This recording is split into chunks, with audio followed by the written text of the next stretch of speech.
quand même beaucoup de chance, non? On peut arriver à pêcher toute l'année en deuxième catégorie. Et les initiatives comme celle qu'on est en train de vivre ici bonifient encore cette pêche d'hiver. Ça bonifie parce que ça permet à tout le monde de pratiquer, puisque c'est un secteur sans tuer, ouvert à toutes les techniques de pêche. On peut y croiser des pêcheurs au toc, des pêcheurs au leurre, des moucheurs bien sûr. Alors il y aura plusieurs déversements tout au long de l'hiver. Là c'est le premier qui a été fait. Et on voit bien que ce matin, elle ne se laisse pas faire. Elle est bougresse, je dirais. J'ai 3 touches. Et là j'ai décroché un très gros barbeau je pense. Mais je pense pas l'avoir piqué par la bouche. Alors ça ne me dérange pas qu'il se soit décroché. Oh, ça aurait été un poisson volé. Alors, pour ces pêches hivernales et de ces poissons de remise, j'utilise un peu des mouches qu'on pourrait utiliser en réservoir, que j'ai réadapté pour la rivière. La fameuse Noroto, qui pour moi est une incontournable. Vert et blanc, c'est vraiment les modèles que j'aime bien utiliser sur des poissons frais, parce que ça s'arrête vite quand même. Elles sont fraîches remises, de temps en temps on arrive à les avoir avec ça, mais ça ne dure pas tout l'hiver. Quand elles ont été capturées 1 ou 2 fois, elles s'arrêtent. J'aime bien ce genre de truc, ce que j'appelle la mouche dégueulasse. Parce que quand même là, on est loin de l'archétype de ce qu'on peut avoir. De temps en temps, ça les énerve bien. L'incontournable sparkler, petit streamer argent ou doré ou cuivre. Là, j'ai refait cette veine-là aval où il n'y avait pas beaucoup d'eau, parce que des fois elles s'y mettent, et avec ce genre de mouches, on arrive à les provoquer assez facilement. Encore faut-il qu'elles soient là, mais je pense qu'elles sont dans les trous. Et là, la reine, j'ai nommé le squirmy, qui me vaut de très très belles pêches de barbeaux surtout. Posé devant les barbeaux, là, comme ça, ils se le disputent parfois, c'est assez extraordinaire. Et sur les arcs et les poissons de remise frais, mais même de temps en temps sur les poissons sauvages. Et là, ça me fait mal à la bouche de le dire, parce que on fait des mouches qui sont absolument extraordinaires, avec des petites cercles, des machines, des trucs. On met que 3 tours de fil pour ne pas la surcharger, que la silhouette soit belle. Et ils vont avaler un truc comme ça, qui est absolument ignoble. Ils sont fous ces poissons.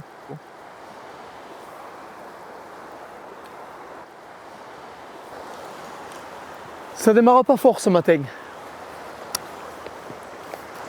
Je sais qu'il y a du poisson puisque on est au tout début de la saison hivernale et on est sur un parcours intensif qui a été créé il y a 3 ans maintenant.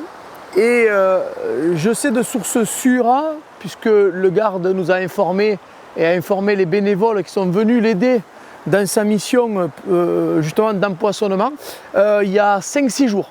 Ces poissons, forcément, ils arrivent d'une pisciculture, ils vivent un stress entre leur bassin, le transport, le déversement dans l'eau du fleuve qui est pas très chaude ce matin, puisque ça a bien baissé les températures. Là, on est presque à la limite de la gelée matinale.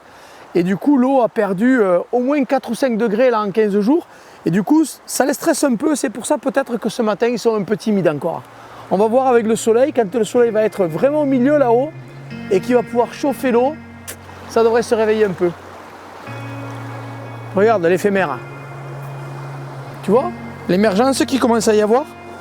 Quand on est sur l'arrière-saison et qu'il fait un peu froid le matin, c'est sûr qu'au plus chaud de la journée, c'est souvent là où il y a des émergences et où les poissons s'affolent un petit peu. Ça dure généralement pas longtemps, mais aujourd'hui qui fait très beau, on a cette chance-là, on est dans le sud de la France.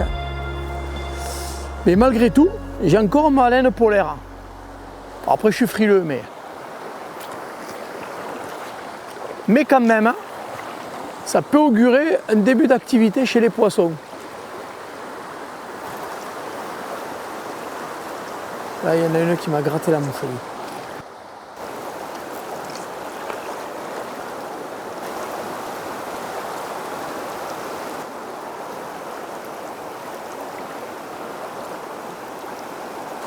Poisson.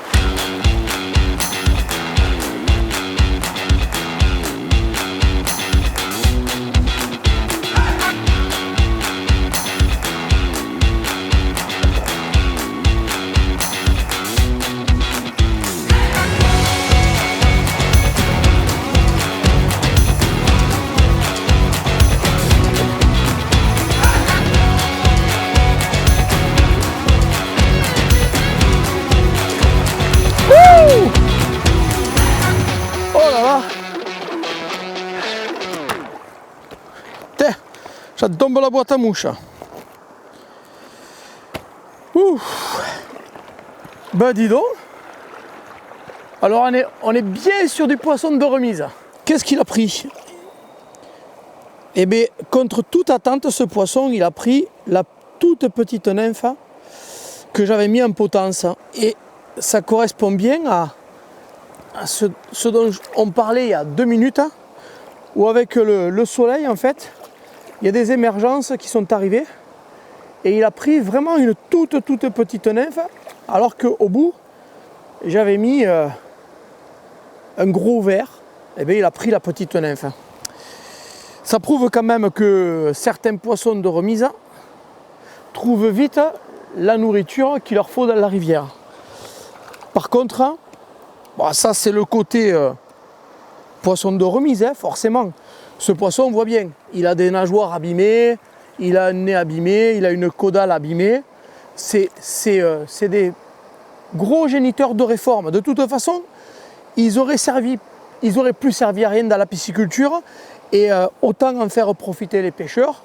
En la relâchant comme je vais faire là, eh bien, d'autres pêcheurs vont pouvoir en profiter. Et du coup, ça va bien animer notre hiver, parce que là, le combat, il a été serré quand même. Elle a beau avoir des nageoires un peu atrophiées, elle ne s'est pas laissée faire. Alors Stéphane, t'as vu cette truite? J'ai vu que ça. À mon avis, pas loin de 60. Ah oui. Ah ouais. Bon, elle avait un peu la queue rongée, tu vois, parce que c'est des vieux poissons de réforme. Et du coup, ils sont abîmés, mais c'est le combat, dis donc. Ah ouais. Elle en voulait. Avec un peu de courant là, c'est Ouais, et puis regarde, depuis ce matin, j'y mets des trucs qui brillent, Et puis elle est allée me chercher une toute petite nymphe, regarde ça. Ah, il fait, ouais. Tu te rends compte de ce qu'elle est allée croquer? Mais il y avait des éphémères là quand on est arrivé là, sur ce poste. Ah, On en voit encore quelques-unes. Toi qui connais là, le parcours par cœur, et tu sais à peu près où ont été faits les empoisonnements, ça c'est un bon poste. Oui. Ben oui, un fond de radier. Ça a été bien empoisonné tout le long, donc... Ouais, donc on peut tenter notre chance partout. Ouais. Bon, tu as un coin à me conseiller plus bas, plus haut? En dessous là. Ouais. En dessous, on est à peu près au milieu du parcours. Là, il y a de bonnes veines à pêcher. Okay. Tu m'y amènes? Allez. Il est drôlement beau ce coup quand même. Ouais. Ah, le poil là-bas, c'est là. Ouais, ça va, à mon avis. Toi, tu es salarié à la Fédération de pêche depuis combien d'années maintenant? Je suis rentré à la Fédé en septembre 2021, notamment pour m'occuper de la police de la pêche. Ouais, c'est la mission pour laquelle tu as été mandaté au départ. Ouais. Quand tu as démarré, il y avait combien de gardes bénévoles? Oh, il y avait une vingtaine de gardes. Et c'est toi qui animes la garderie des bénévoles? Voilà, je programme des tournées en week-end ou en semaine d'ailleurs. Le travail, il est vraiment basé sur la pédagogie quand même, avant tout. Tout à fait. Ouais. Le but, c'est pas que de pénaliser les pêcheurs. Bien sûr. C'est surtout discuter, parler, voir ce qui leur plaît, ce qui leur plaît pas. Combien de contrôles, combien de verbalisations? C'est un peu plus de 2000 contrôles pour 42 verbalisations. Et dans tes missions, à part la garderie, qu'est-ce que tu fais encore? Je m'occupe de l'empoisonnement départemental, en salmonidés, carnassiers et poissons blancs.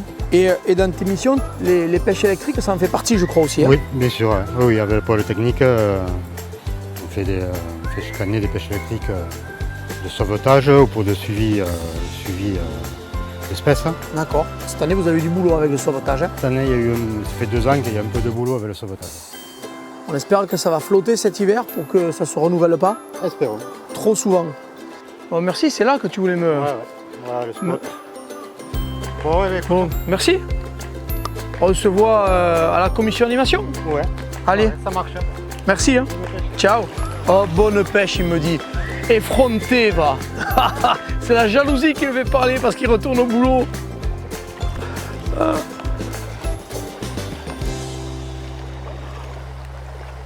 Donc, quand je prospecte comme ça, je prends l'habitude, je rentre et je vais vraiment pêcher des postes spécifiques plus je suis dans le cours de la rivière. Et après, je ressors pour m'élargir le champ de vision, essayer de comprendre les veines qui sont plus hauts, comment elles ont fonctionné par rapport à ma dérive d'avant. Et après, de nouveau, je vais chercher la spécificité. Mais je ne vadrouille pas au milieu comme ça, là. Là, tu vois, des fois, on en prend des ombres là dans cette coulée, là.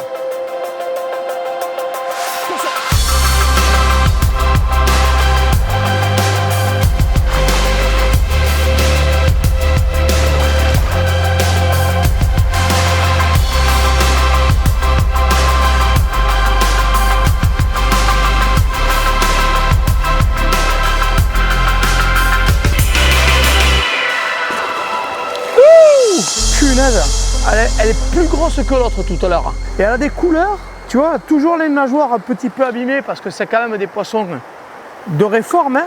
Mais la couleur là, elle est super belle. Elle a une espèce de rose orangé avec une grosse joue là. Elle est magnifique cette truite. Hein.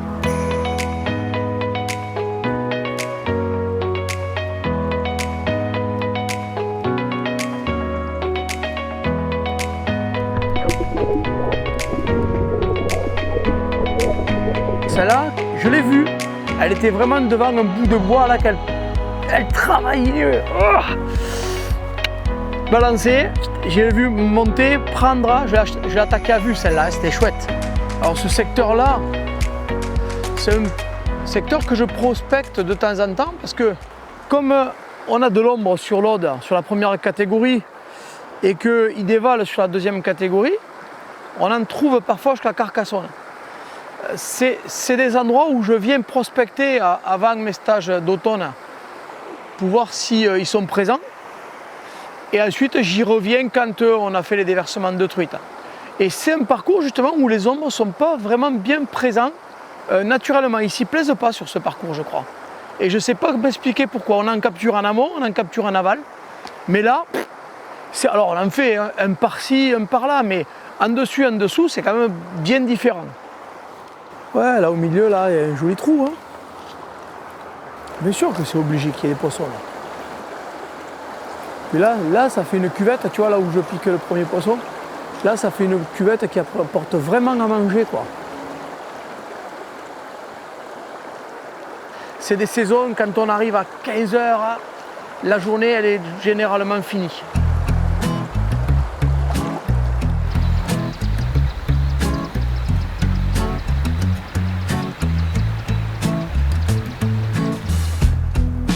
Bon, allez, c'était le dernier lancé. Quelle belle journée.